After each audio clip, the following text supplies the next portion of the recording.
Así que 28 años después tuve la oportunidad de verla hoy por la mañana, como decía, película también dirigida por Danny Boyle y también escrita por Alex Garland.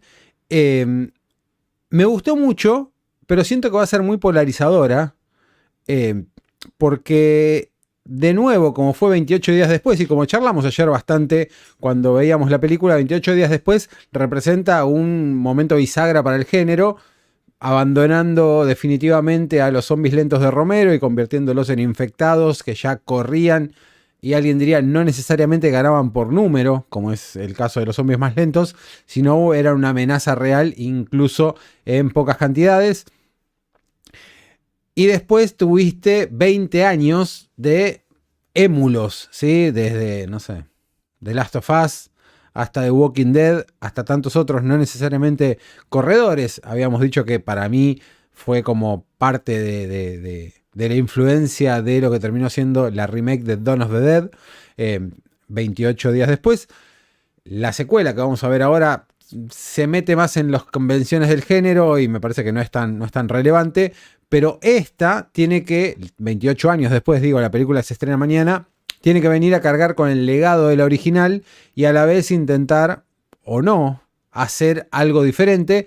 Y en mi opinión consigue hacer algo diferente desde el guión y desde la dirección, a pesar de que por momentos esos dos mundos no terminan de encontrarse de la manera más orgánica posible y colisionan un poquito. Digamos, basta ver lo que ha sido la filmografía de Danny Boyle y la filmografía de Alex Garland, que había tenido su debut como guionista allá en 28 días después.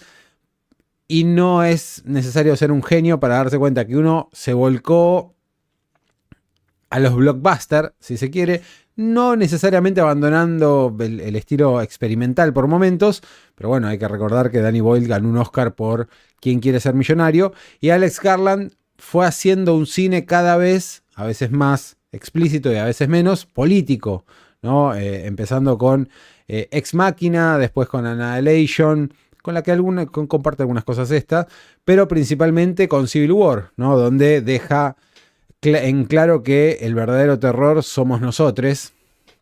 Entonces, 28 años después, que es la película nueva, tiene tinte político y a veces esa subtrama que se va desarrollando un poco, o el paralelismo, la metáfora, la analogía que intenta plantear, queda un poquito abandonada y está un tanto liviana, pero no significa que no esté ahí.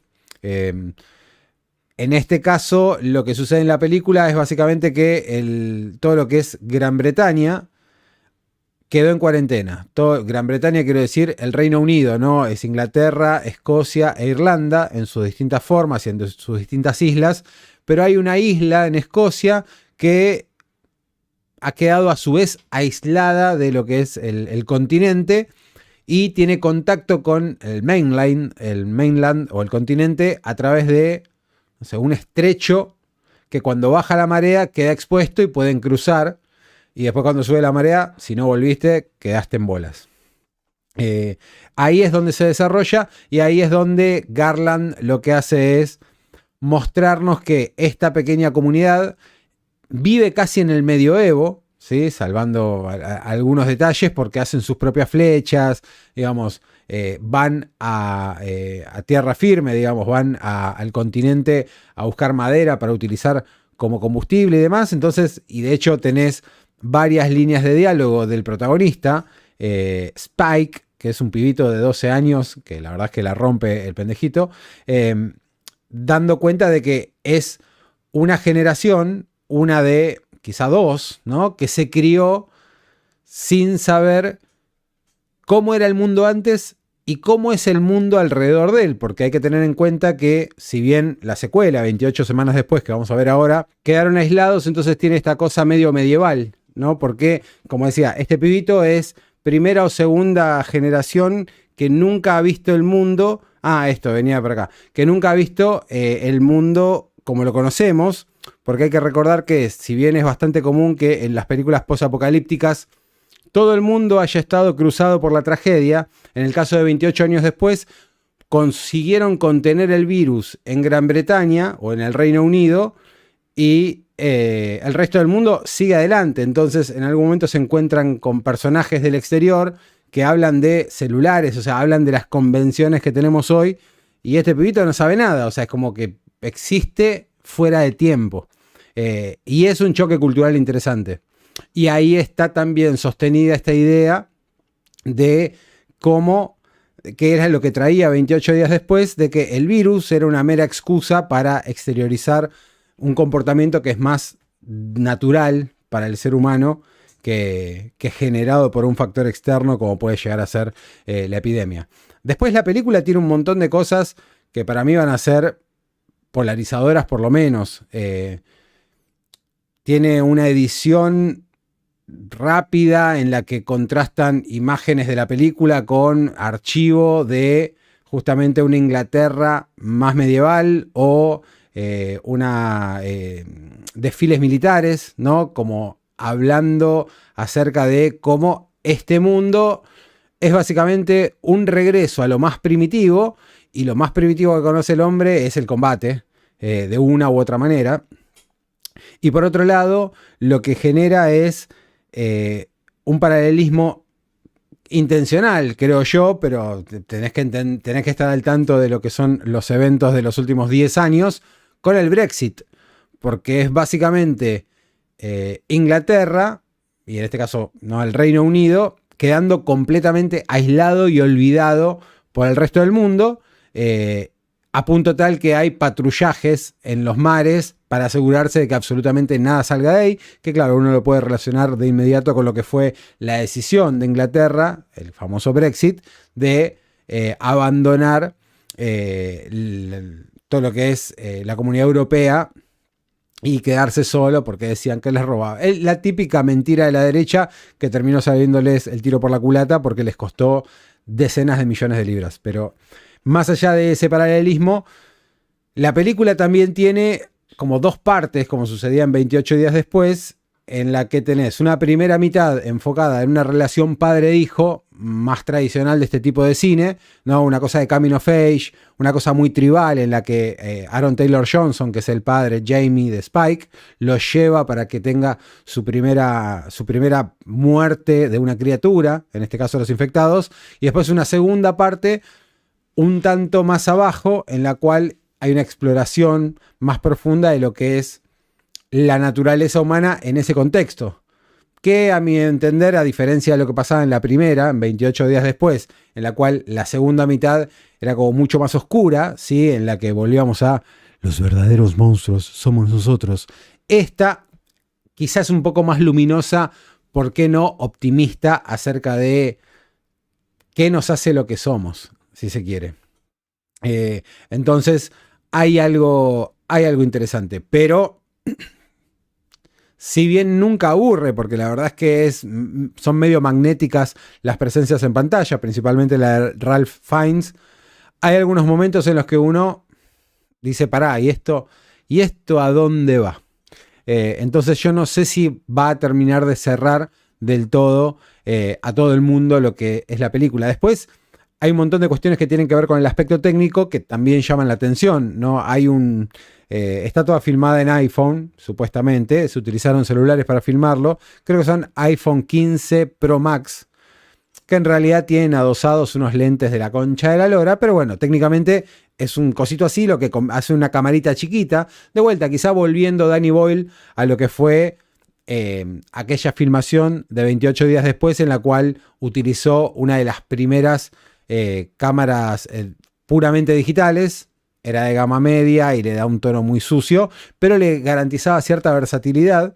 Y esto hace lo mismo, ¿no? La cámara como que va de un lado al otro y se mete en lugares donde quizá otro equipo más grande sería imposible que se metiese. Nunca se ve mal la película, obviamente, pero tiene por momentos como filtros de aberrancia cromática que son un tanto raros de ver, pero que de todas maneras quizás suman a esta cosa de medio flashera, etérea que está sucediendo, y de amenaza constante porque no terminás de ver qué es lo que está pasando atrás de los personajes. Fuera de eso, La primera mitad, que es una película más tradicional de supervivencia y demás, no se aleja demasiado de las convenciones del género. Que de hecho hay partes que quienes sean gamers y hayan jugado, les va a recordar un poquito a God of War de 2018, ¿sí? Como la secuencia inicial, tiene un poco de eso. Y quizá lo más destacable es que en este caso los infectados, que no son zombies, han evolucionado, por eso se llama exterminio la evolución. Y ahora, bien a lo The Last of Us o Left 4 Dead, vienen en una variación, siendo el más peligroso los alfa, que son unas versiones más grandotas de los infectados. Después es más o menos lo mismo. Hay algo sí muy particular, prepárense para lo que van a ver, y es que por alguna razón, en el medio de la evolución, perdieron la ropa, el pudor, y se llenaron de tierra, porque no hay un zombie con ropa, que ellos están todos en chota, literal y metafóricamente corriendo en pelotas de aquí para allá. La verdad es que está buena la película, pero siento que se percibe lo que ya sabíamos que era, que es la parte 1 de una trilogía planeada, ¿sí? Porque Danny Boyle ya confirmó que hay 3 películas planeadas. De hecho, la segunda, que se llama Tower of Bones, si no me equivoco, ya está filmada y se va a estrenar en enero del 2026. Entonces, perdón, pasa eso, ¿no? Que decís, ok, acá hay un montón de world building, lo que se llama world building, pero muchas de estas cosas no van a ningún lado, porque tipo, se van a desarrollar en la siguiente y muy probablemente, ya dijo Danny Boyle, no sabes las cosas que tenemos planeadas para la tercera, si la hacemos. Entonces, habrá que ver qué pasa en ese sentido. Pero bueno, es una película que para mí va a generar amor de parte de quien tenga ganas de sentarse y ver algo poco convencional, y va a generar mucho rechazo de parte de aquel que vaya esperando, no sé, The Walking Dead número 17, ¿sí? Porque no es eso, es un poco eso, pero se aleja lo suficiente como para plantar sus propias premisas, ¿sí? De hecho, no me avergüenza decir que lagrimeé durante la película en una parte, y a ese nivel de emotividad llega. O sea, tiene esta cosa de plantear temas más humanos, que era algo que pasaba, ¿no? No es que se obviaba, estaba principalmente en esa escena que yo me había olvidado completamente que estaba, que era la escena de los padres de Cillian Murphy, ¿no? En la primera, de Jim, que llegaban a la casa y estaban los padres ahí que se habían suicidado con un cóctel de pastillas de alcohol, y le dejan la carta a él, una carta que le dejan a un hijo que no saben, que esperan que probablemente nunca despierte y nunca la pueda leer. Bueno, eso te pega en el cocoro.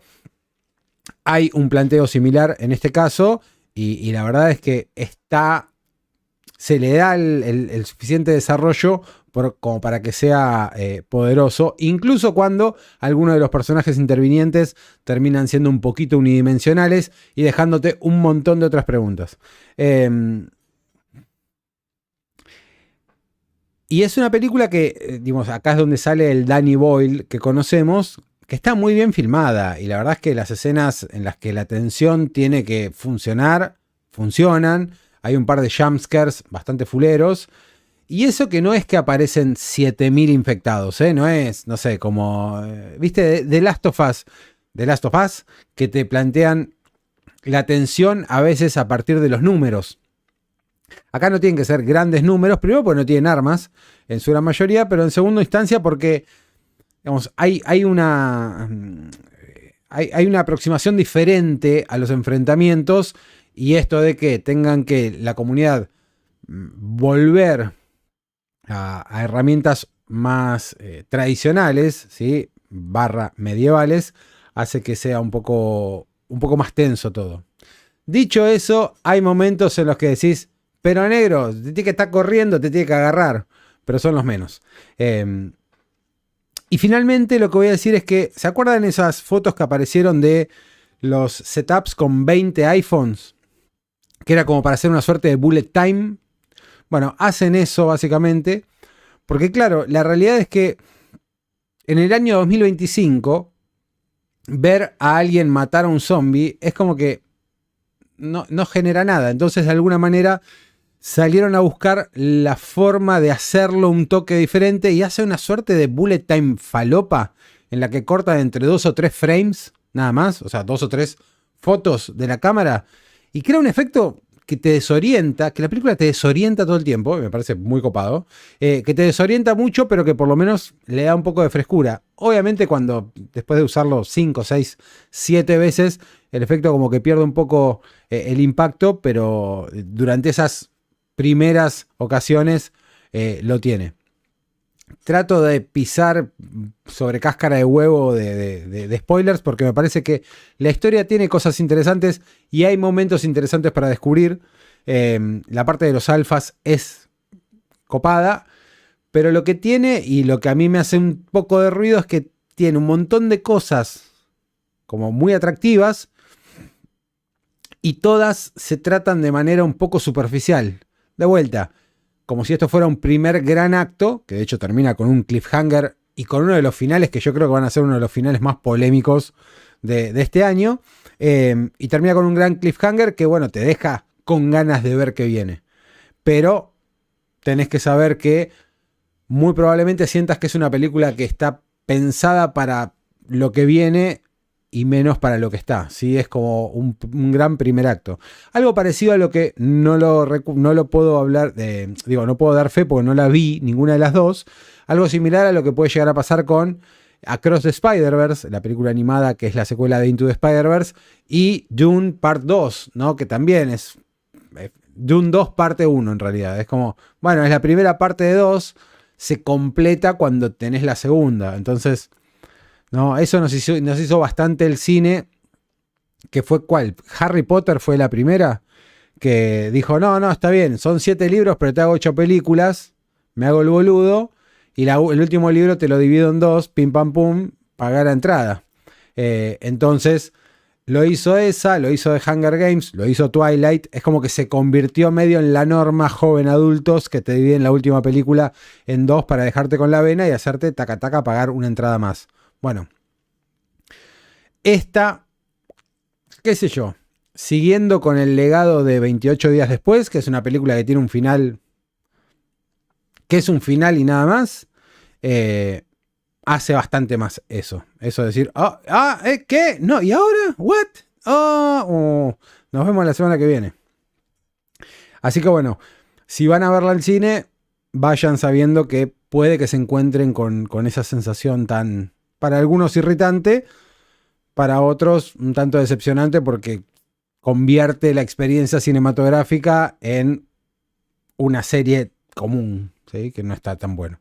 Así que bueno, eso es lo que me pareció 28 años después. Yo diría que vayan a verla si, después de haber visto 28 días después, dijeron, ok, me había olvidado lo experimental que es todo, pero estoy subido a esto. A mí me gusta 28 días después, incluso con sus partes flojas, y esta me gustó mucho, incluso con sus partes un tanto menos excelentes.